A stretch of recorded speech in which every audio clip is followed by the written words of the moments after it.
Zach Brown, hello and welcome to Sky Sports F1's Sky Indycar. Thank you so much for joining us. First and foremost, as a racer at heart, great to see Indycars back on track at St. Pete.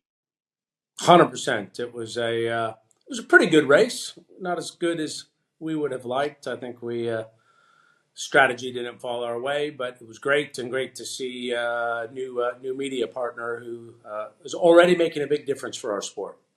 Well, that was going to be what I was going to lead on. The talk, the buzz, the energy around this 2025 season, underpinned by the new collaboration with Fox. Just from your perspective, how important has that been, and how much of a success was the weekend?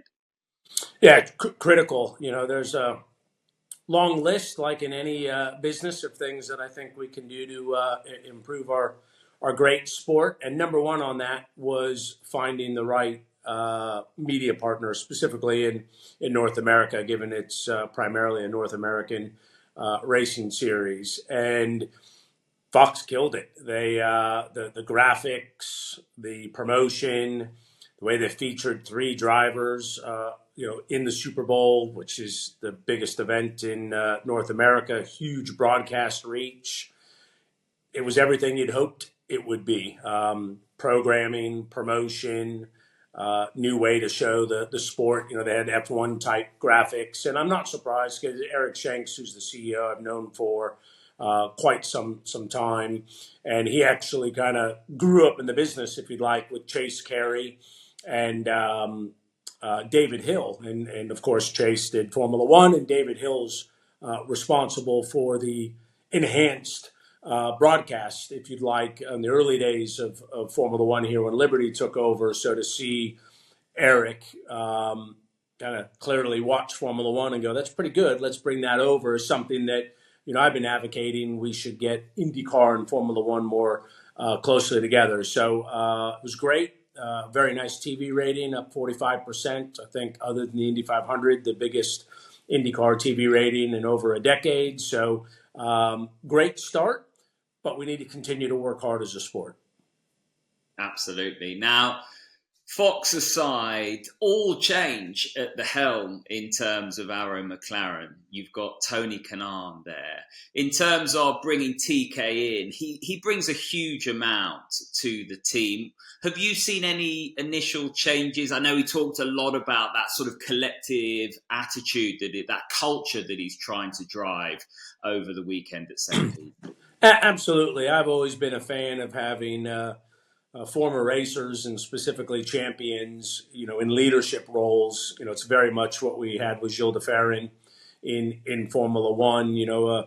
A championship racing driver just knows what great looks like, knows what bad looks like, knows how to rally the team, knows how to communicate well, knows how to listen well, and has a really good understanding of the environment that needs to be created. So Tony's done a fantastic job, has created a lot of energy. The team looks up to him. He pushes hard. He can talk to the drivers in their language, of course. He's very well known, so the sponsors like him, the media likes him. So he's done a wonderful job, and very excited to have him leading our IndyCar team. And talking of drivers, obviously you've got a new face in the stable this year, Christian Lundgaard. He got off to a really good start at the weekend just gone. How much time have you spent with Christian? What's he like as a person, and what sort of qualities do you think he's going to bring to the team? I've spent quite a bit of time with him. I kind of led the recruitment of Christian. I was very impressed when he won his first race in Toronto. He dominated, but the part I was more impressed about is there was a late yellow, and he got shuffled to the back, and it would have been very easy for a young driver who's never won to kind of hit the panic button when they dominated a race, and he carved his way back through the field, didn't do anything silly, and I thought that was a very mature drive. So that drive in particular, he raced with Oscar Piastri, so Oscar had great things to say about him. He's young, he's fast, he's hungry. He doesn't lack confidence, but I like that. I think you want to have the right balance of humility and confidence, and he has that. And I think he, Nolan, and Pato make up a great driver lineup. They're all going to push each other, which is exactly what happened at the weekend. Yeah, things didn't get off to the best of starts for Pato, but we know his quality. We know that he will bounce back. But a really good, strong start for Nolan Siegel as well, especially in qualifying. Yeah, if I look at the weekend, I'm not worried about Pato, so we can just write that one off as is not a great weekend for him. But I think he's proven what he's capable of. So I was more, let's hope Christian does what I think he'll do, and Nolan and Christian was on it right away. Nolan was on it right away. You know what I really liked about what I saw out of Nolan was his first laps in each session. He was just on it right away. Obviously, he got hit from behind from Will Power, who since is called and apologized, which is very classy, which is why Will's a multi champion. So, these things happen. First race of the year, street races, things of that nature. And then, Pato, I think what I was happy about Pato was, he qualified 23rd.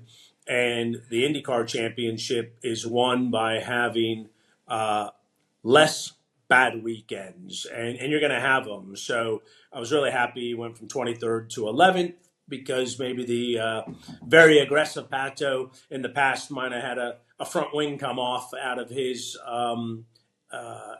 rush to get to the front. But, as I said to him, if you had an 11th place car, bring it home in 11th. And so I was very happy with that drive. So overall, I don't think we got the results on paper that we deserved. But when I look at it from my seat, I was happy with, pretty much all aspects, other than, some things just didn't fall our way.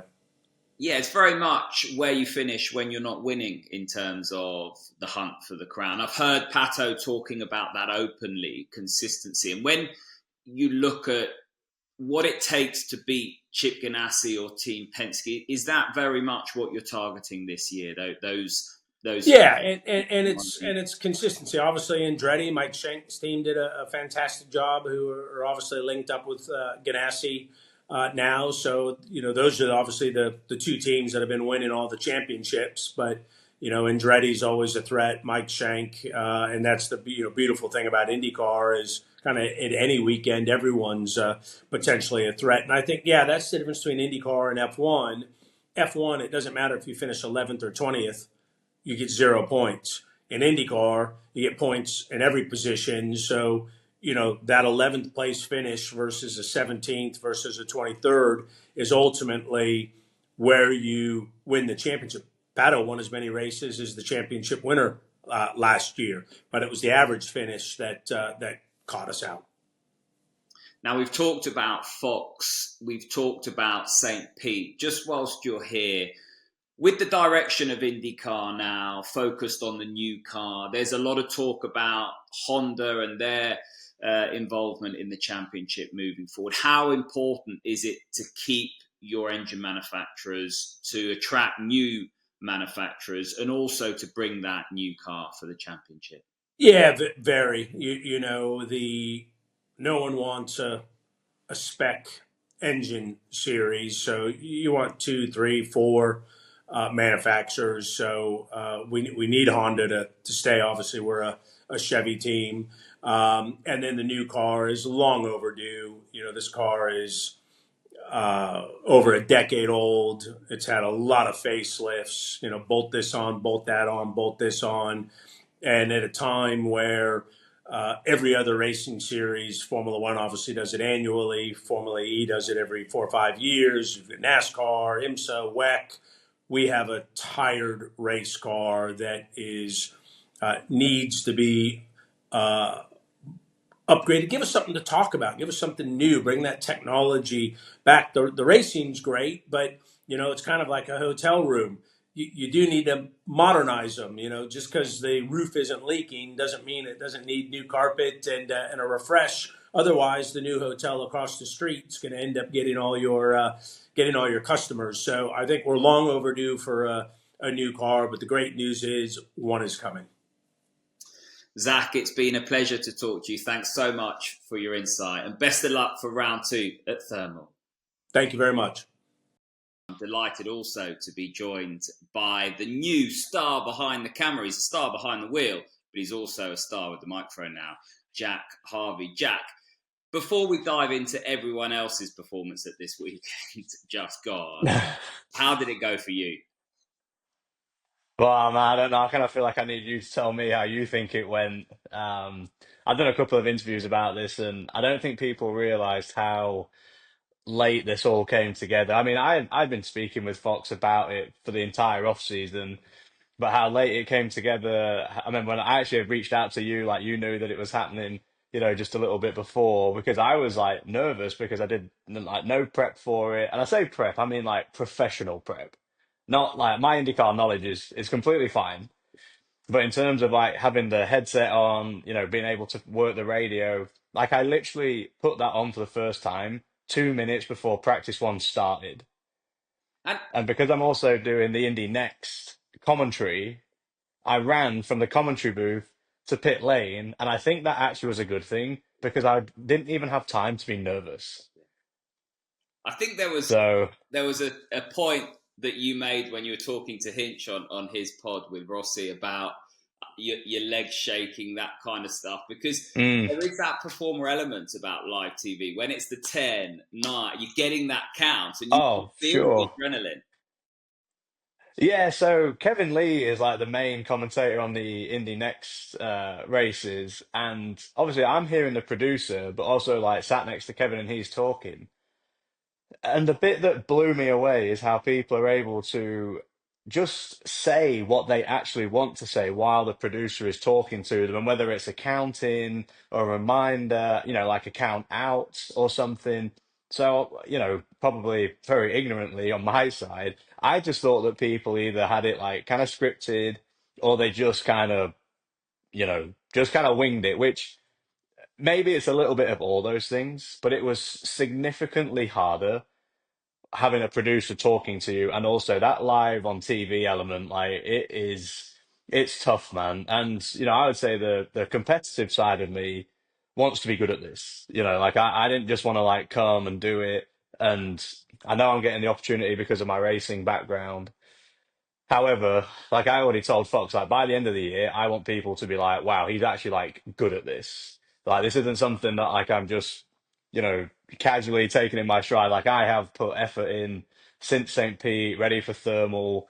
Kind of not the same level of prep as when you're driving, in the sense of like, I'm not in the team every single day because although we're doing the 500 with Dryer, that hasn't obviously started really ramping up yet. But I would say my general prep on all the drivers, I know more about them than what I ever thought I would do. It's been like really good fun. But I saw a few people, tag me in tweets and whatnot, and they were like, "Oh, you look nervous," and I'm like, "Well, yes. Like, let's just break that down. I had no prep. My first audition was on live TV. I'm trying to figure it out on the fly. I'm used to people talking to me on a radio but not while I'm conversing with someone else. So I just feel like I left St. Pete in a bit of a daze, honestly, because I I want just to know really that had no idea what went into it. when I have drivers either on the sofa or in the commentary box, we get to the first commercial break and they're like, whoa, whoa, whoa, whoa, like banging me. And they're like, turn this off, Yeah, turn this off. yeah. I don't want to hear anything because as soon as they're talking and then the producer starts talking, they stop. It's a bit like sort of rubbing your stomach and patting your head. It's really hard. Well, and I've used this analogy like recently a lot is especially on ovals, you've got a spotter. And for anyone who doesn't know what a spotter is, it's someone who's standing right at the top of the grandstand, basically just giving you a general overview of what's happening in front of you, what's happening behind you, just from a safety perspective and whatnot. And at Indy, you have two spotters. So I'm used to a lot of people talking on the radio. The thing that I'm not used to doing is it'd be like us being just conversing here and then having someone in my ear talking about something completely different, but still wanting to hear what you've got to say. Because if you drop a nugget, I want to organically be able to lead into that or like ask you about it. And I, if to answer your very first question, how did I think I did? I thought my questions were good, but I think I was so nervous about asking good questions that I probably would need to just work on keeping it a conversation. And I think for anyone who knows me in real life knows that that's like one thing I'm good at. It was just funny that like I was so in the zone on like ask a good question and like I mean even a goofy example. I texted Tim Cindric from Team Penske on Monday and he called me back within like 3 minutes and I'm like, guys, I've been like waiting for this sort of thing for like 10 years and it's like happening. So it's fun. The bit that I think also I just wanted to like hit on quickly, if you don't mind, is I really did have a good time. Like I really have been enjoying working with Fox and whatnot, and I feel super lucky because there's a lot of people that would still love that opportunity. But when I tell people I really enjoyed it, the first thing they say is, "Oh, you don't miss driving then?" And I'm like, guys, let's just assume that if I could be in a car full time, I would. I would. But I also think this is a fantastic opportunity, and it's not one that I'm just taking, willy-nilly. I really am putting effort into it. So I just think that there's a nice moment where I would have assumed poorly, clearly, that people would just know that I'd rather be, racing full time, Mate, but also respectful to this opportunity. I'm loving the new sort of it's 1% ice road truckers that it's the TV. Yeah. You go in Well, Hollywood. I thought. Yeah, well, I nearly always rock a little bit of stubble, and I'll probably shave it back for race day. I think you've caught me on my like pre shave of a race because not that you thought you were going to get my beard, grow out, but I'm going to give it to you just real quick. What So about I'm on Louis like a Fox's 7. moustache? You're not going moustache. Nah, dude, I trimmed that back. I think there's something creepy about a mustache, if I'm honest with you. So I've set it at a 1. I trim everything, and then about 3 days later, I trim the stash, I clean the neck, trim here, and then I just let it grow back out, and then that's on a 7-day cycle. So Well, I know you were curious about my beard game, but that's it. You got it now.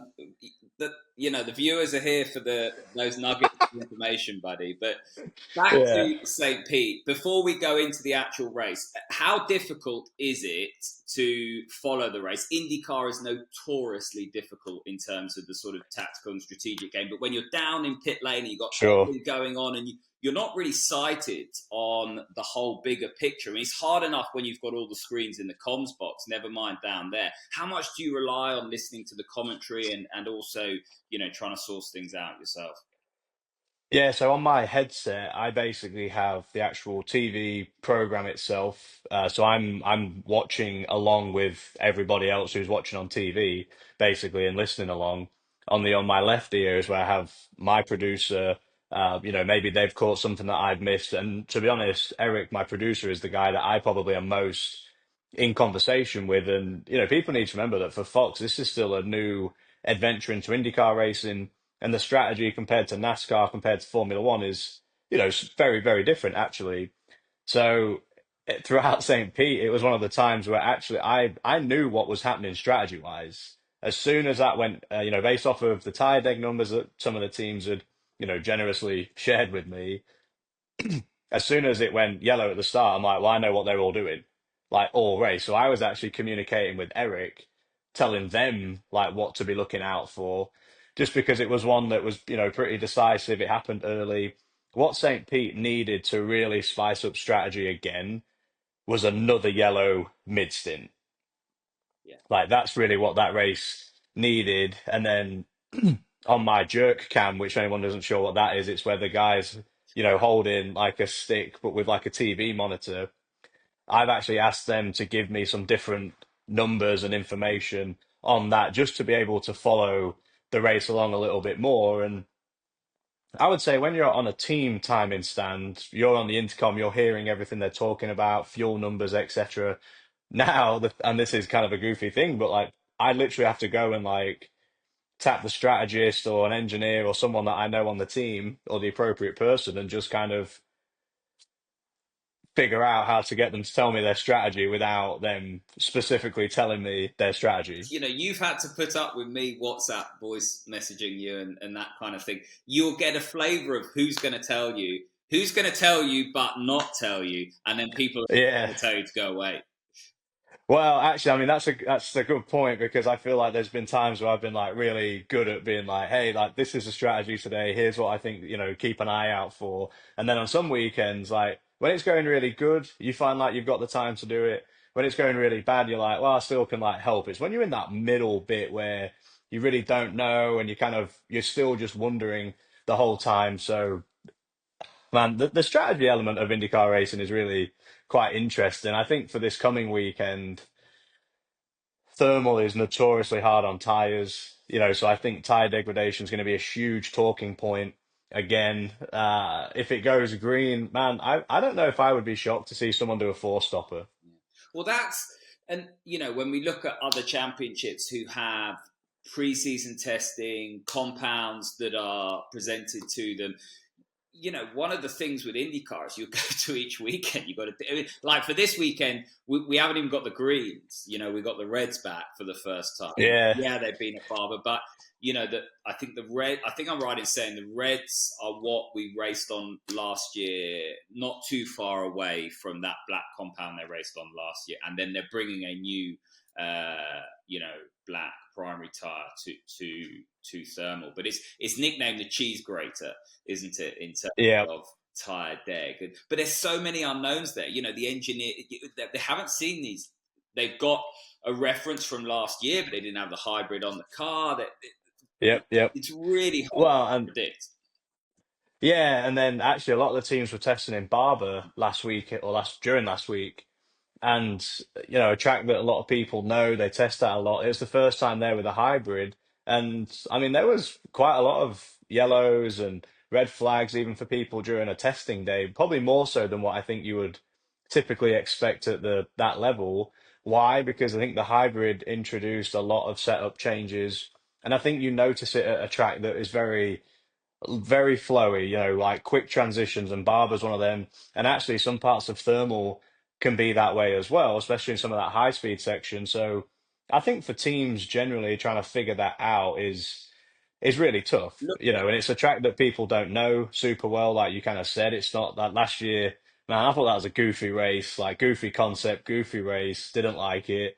So I like that this year is just a normal weekend. But in terms of like Firestone, I actually have a call. So this is the difference from like last year, which I really should have done this anyway. But I have a call with Firestone this afternoon to be like, what's happening with the tire? What are you expecting? Is it the same as last year, or what's it similar reference to? Because the chances are at this stage, I've still driven whatever the reference tire is. yeah, and that's the these compounds do appear and reappear, but it's hard to draw comparisons because it's not a like for like. Right, let's talk about St. Pete really quickly. How surprised were you when you saw the starting lineup to see Scotty Mack start on the blacks? Because we I knew thought that was a good move. you thought it was a good move. Yeah, actually, I was talking to the guys about this and to like James and Will and Townsend and whatnot, and I think when you're starting on pole, it can be a really fantastic thing. It can also sometimes be like pretty tough thing because if you started on the alternate tire, do you want to be the guy who started on pole and box on like lap 3 to 6? I mean, that is a unbelievably risky move. I kind of felt like of the people that I could have guessed, I was surprised that more people didn't start on the black. It seemed like a lot of the field went alternate tires. Why did they do that? It was literally because if they got a yellow flag early, essentially it's a I free suppose pit stop. hindsight's a wonderful thing because we can go, it's St. Pete, there was always going to be a yellow. Yeah, No, but it could easily have not been a yellow. man, it could have. So I think St. Pete hasn't been yellow free in its history.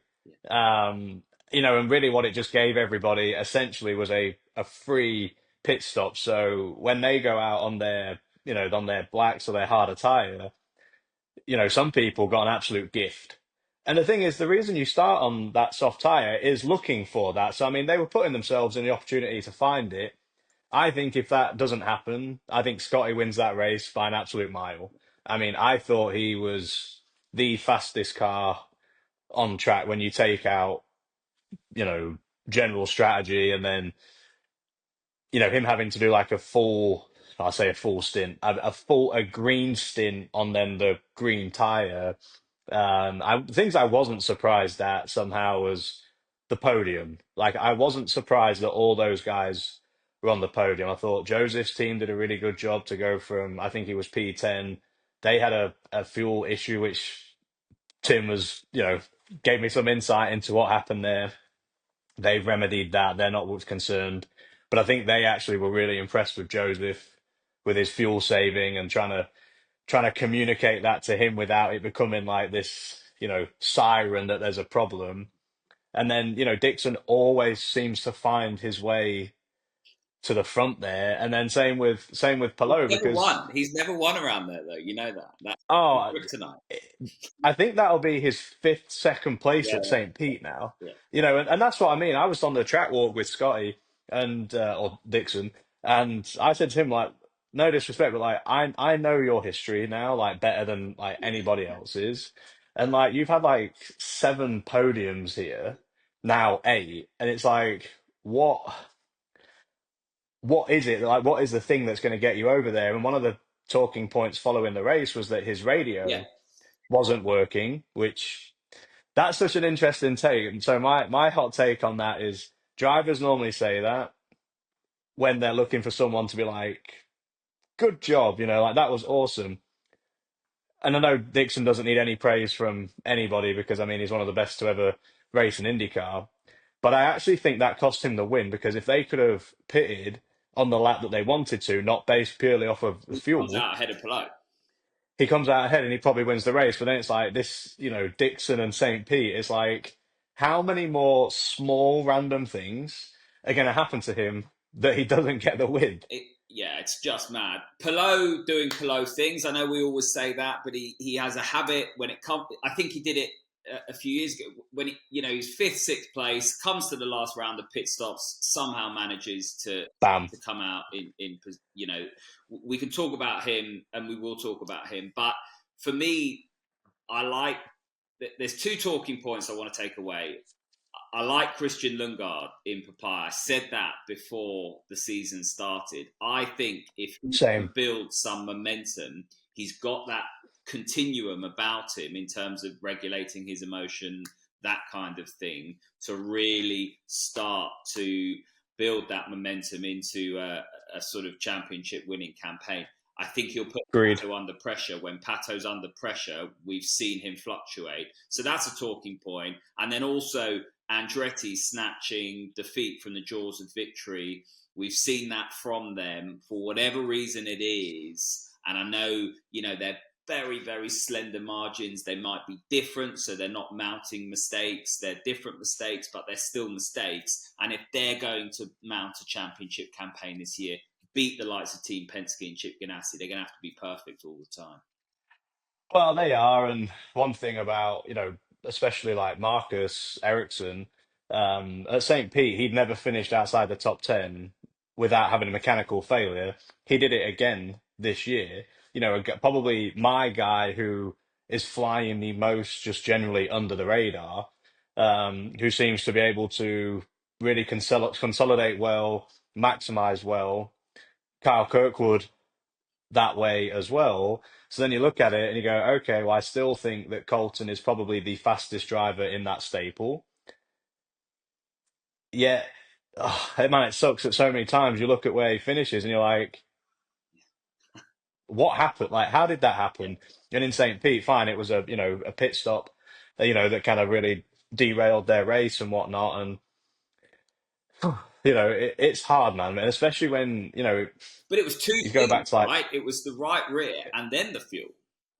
yeah. So, man, I think when one happens, it then immediately everyone's heightened. Everyone's anxiety goes up a bit, and then I'm sure as a team they know that they've had a lot of fast cars and not a lot of the results to like go with how quick their cars are. I think the thing for me is obviously it's early in the season. It's not a moment of like panic, but things so quickly become a trend, It was and then never later on in the you either season. track one way or you track the other way.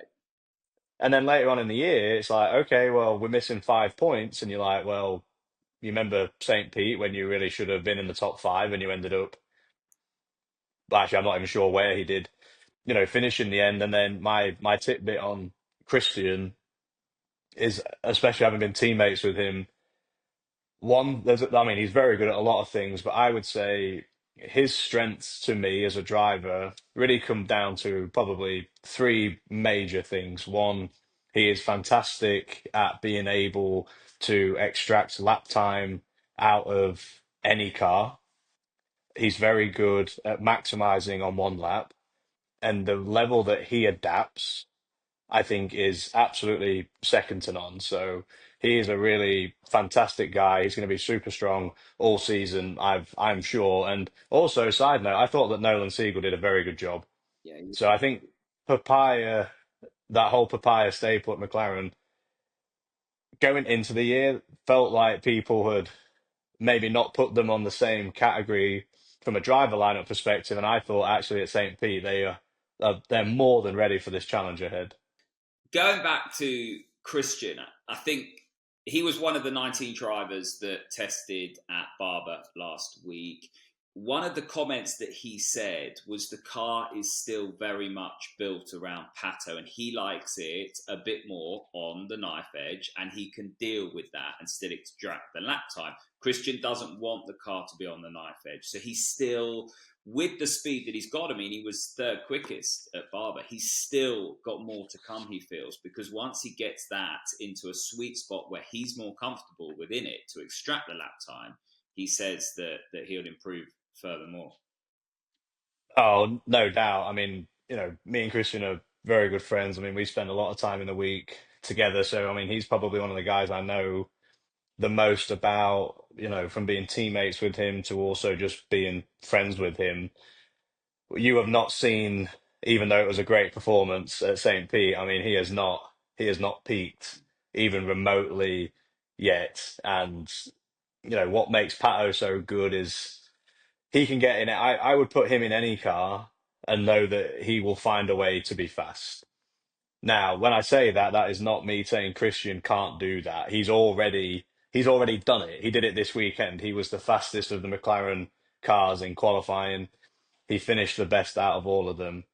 And that's still in a car that he isn't totally comfortable with yet. Do we praise people on the fact that they can drive on a knife edge more than another guy? Well, it doesn't matter. The end result is we praise the guy who Mm. wins, and who is able to extract it. So I think on the road courses and the street circuits, I think Christian is gonna really, really, really be strong. I would love to see what happens on the ovals. I think that's really going to be where Pato continues to shine. That's my personal feeling on it.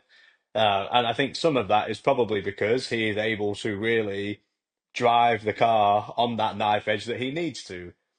And At I mean, 230 miles an hour. and he might have the fastest hands in the whole of, Ninja hands, IndyCar that's what they racing. call him. What's that? They call him Ninja Hands. Well, yeah, and the thing is, what I want to say to people, when you watch Pato, he's still quite smooth. It's just the frequency of what his like hands are prepared to move is just very high. So I think when you balance all that together and you get that cauldron bubbling and whatnot, I, I think they will end up going down two different paths from a setup perspective. I'll be interested to see where Nolan kind of leans if he ends up being kind of where Christian is or where Pato ends up being. But I think that is going to be a really interesting team to continue watching. And, in some regards, perhaps they've come into the season more under the radar than what they have on previous years. But I actually like that. And I really think that Nolan could have been in the Fast Six in St. Pete too. I think he's a future star, no doubt. So I'm pretty high on the McLaren team right now. I think they're going to do some really good things, and a little bit like some of the Andretti scenarios, they just need to get that final result. And to me, that's where Team Penske and Chip Ganassi Racing have the edge of like the big four teams right now. they just seem to get that end result. Yeah. So, talking of end results, let's look ahead very quickly to thermal. We talked about the tyres. What else are we going to talk about in terms of standout performance? We talked about Scotty Mack at the top of this chat. Penske, Scotty Mack. Hmm. There's just something about that. Yeah, That relationship. He has to be a championship contender. Colton he Herta's is. in there as well. There's so many names that you could pick out of the hat going into thermal. I know it's only round 2 of the championship, but it's really hard with your sort of new pundit's hat on. When people go, well, where are you gonna, where are your talking points, where are you gonna put your money? It's actually Yeah, quite hard. it's hard. I think IndyCar racing is the best racing that people could watch right now. Because if I showed you what the top 10 could be, you are going to leave out some really talented drivers every single weekend. And, one thing that we haven't even mentioned yet, Felix Rosenquist, who was flying at St. Pete, he was very fast at thermal last year, a guy who can also absolutely get it done. So, every weekend you're going to have somebody, and not that I think Fro is my unexpected guy. I mean, actually, probably expect him to be starting in the top 10 like He most had quite a weekends, big but kick last week. Did you see that? He had quite a big shot. I did see that, yeah, Barber. Yeah, he had a big one. He had one in the morning and then another one in the afternoon. So not quite sure what happened there, but yeah, he had a pretty tasty one in practice. But I think for thermal, storylines are really that have caught my attention. Rinus VK, absolute wickedly fast driver. Got let go from Carpenter. I know that's all been put out there. Last minute with Dale, which I know super well and a lot about, and had a great result.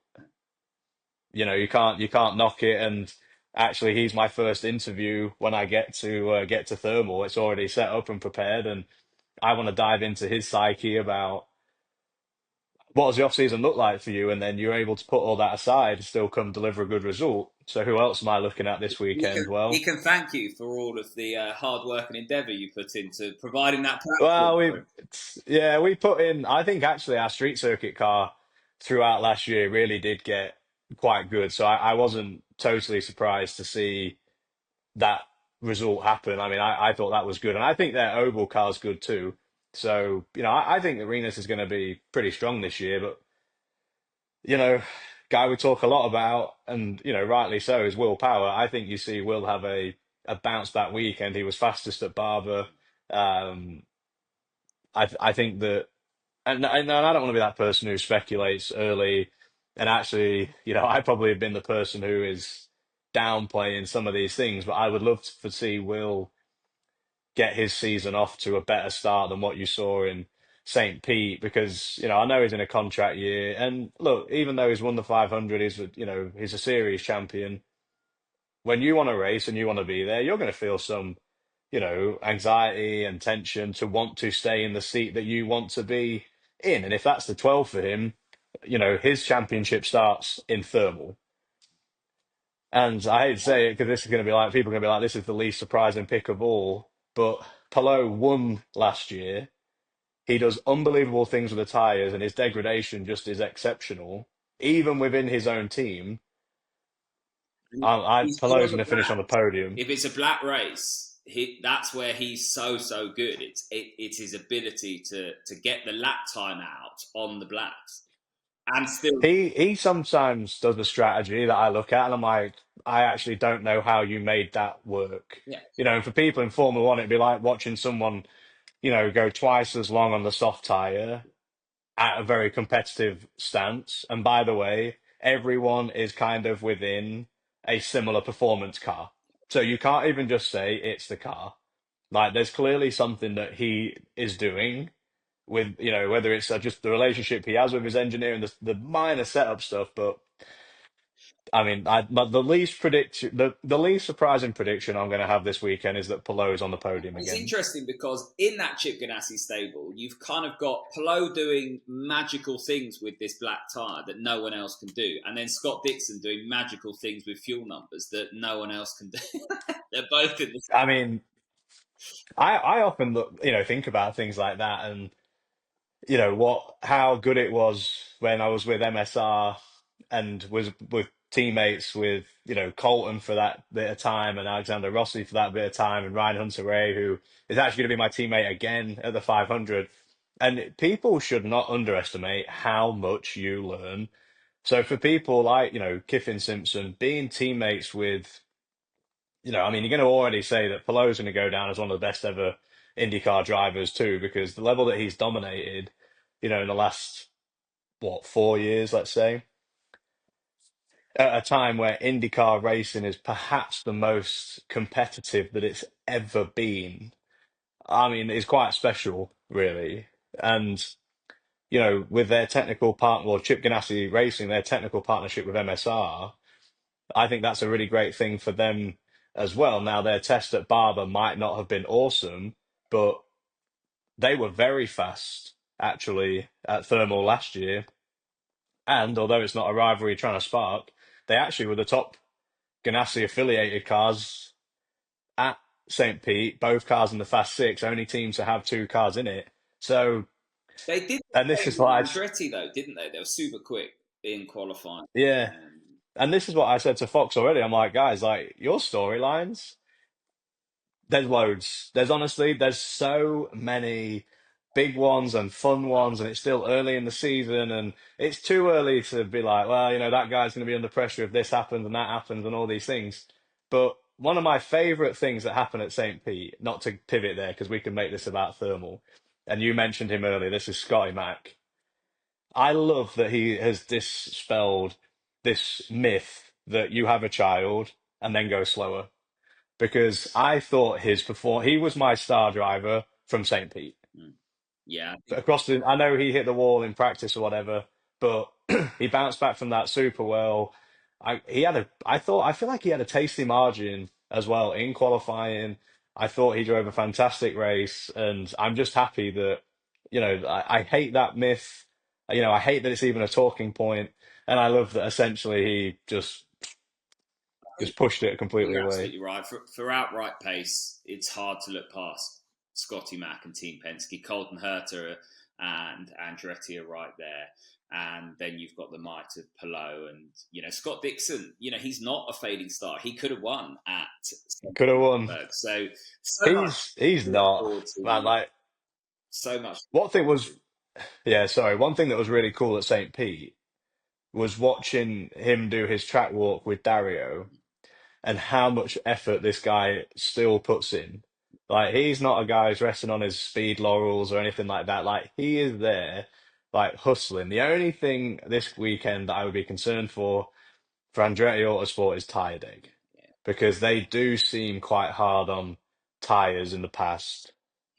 Yeah, and that you could say the same thing for Arrow McLaren as well. Right, Totally. Jack, you've been an absolute star. You're a star with the microphone in your hand. You're a star Oh, in the cheers. car. We're going to see you at the Indianapolis 500, so no doubt we'll get to talk to you about driving very, very soon. I'm also looking forward to you handling your first ever Will Power interview when he's just got out of the car, little Yeah. under the collar, and we're going down to pit lane to Jack Harvey, who's going to manage that situation gracefully. Yeah, I'm not sure if he's in my pit allocation this week, but I did have Joseph last at St. Pete, and he looked a bit tasty at one point. Like he had a face like thunder, and he just looked up at me and smiled, and I was like, "Okay, we're in the clear." But the bit that people don't know, and I'm going to thank you so everyone can see it now, Tom, you were so awesome with your advice because I was nervous, and you knew I was nervous before St. Pete, and I really appreciate the voice notes that you sent and